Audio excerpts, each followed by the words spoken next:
5 seconds to go.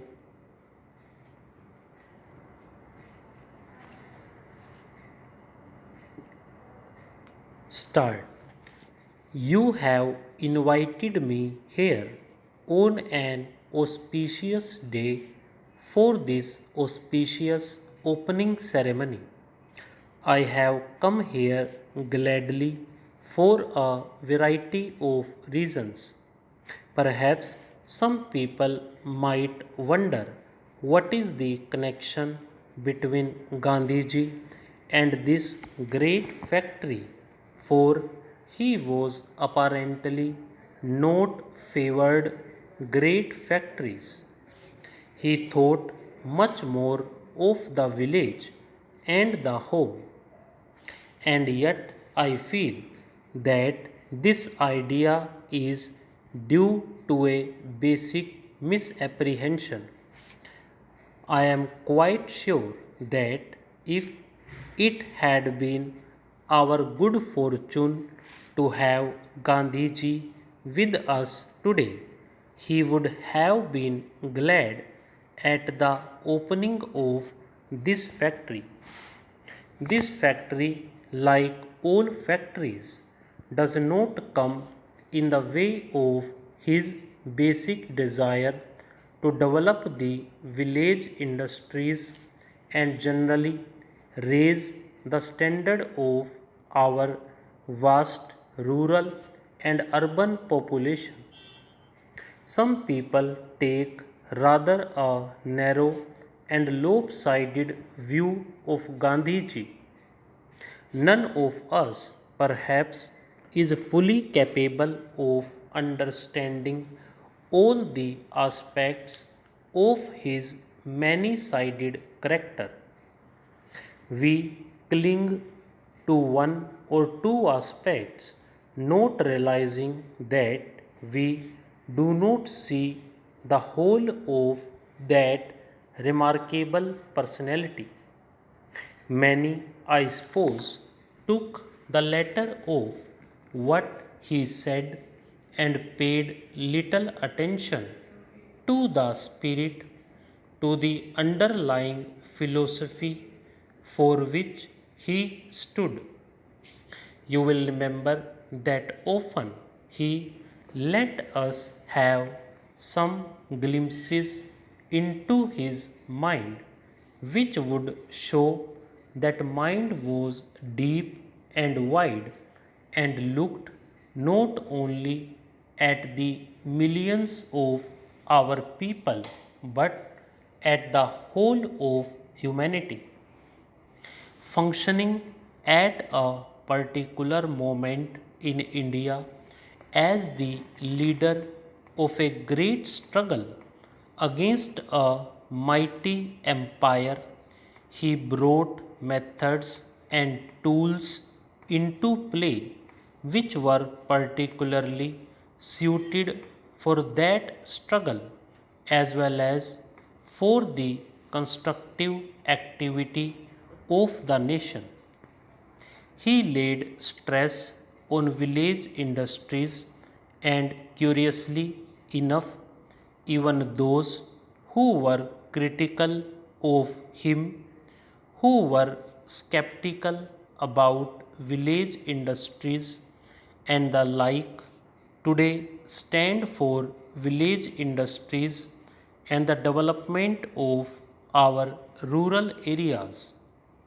Others have arrived only gradually and through painful processes of reasoning at the conclusion he arrived at intuitively, and there is no conflict between that conclusion and this factory or other big factories that we might build, because we try to coordinate the two approaches.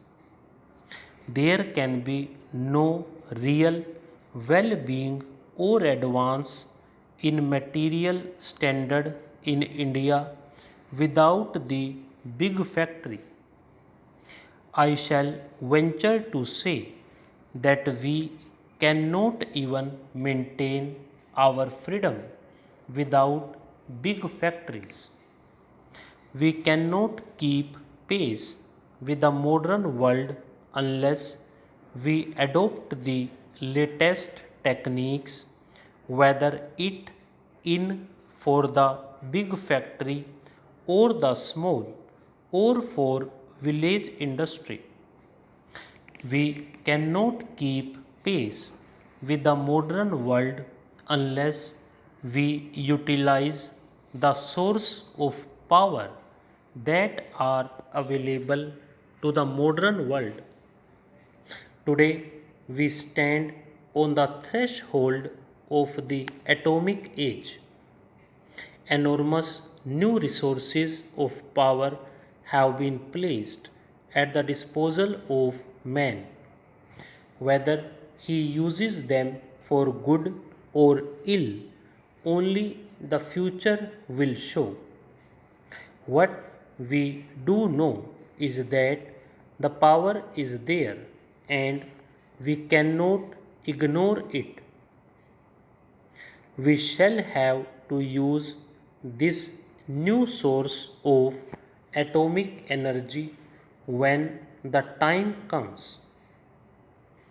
At the same time, everything has ultimately to be judged in terms of human welfare, and the only real yardstick we can employ is the happiness of our 360 million people.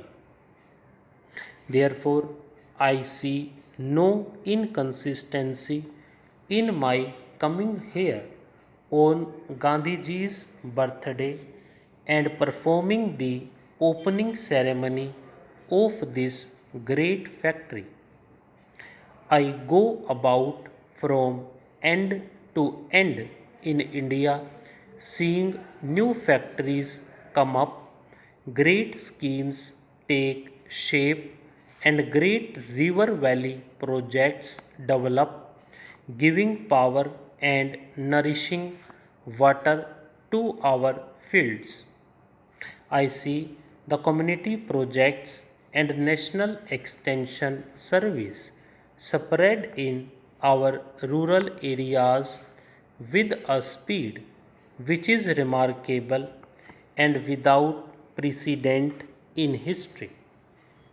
Remember this, that perhaps the biggest scheme in India is not this big factory or 100 other factories, but the hundreds and thousands of community projects that are changing the face of India. That is the great revolution that is taking place in the village and in the heart of India. I see all this, and as see it, I feel excitement creeping over me. I am impressed by this magnificent structure which has been built with considerable rapidity and, to the layman's eye, built efficiently, attractively, and imposingly. I should tell you that my first approach to this factory was not a pleasing one. I saw a huge 10 or 12-foot wall.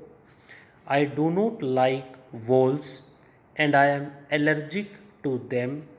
I have had too much of walls in my life, and this big 12-foot wall, mile upon mile, without a break, almost gave me a headache. When I was coming here, I am told that a great part of this wall is not part of this factory at all, but a relic of the great repair show that was here once.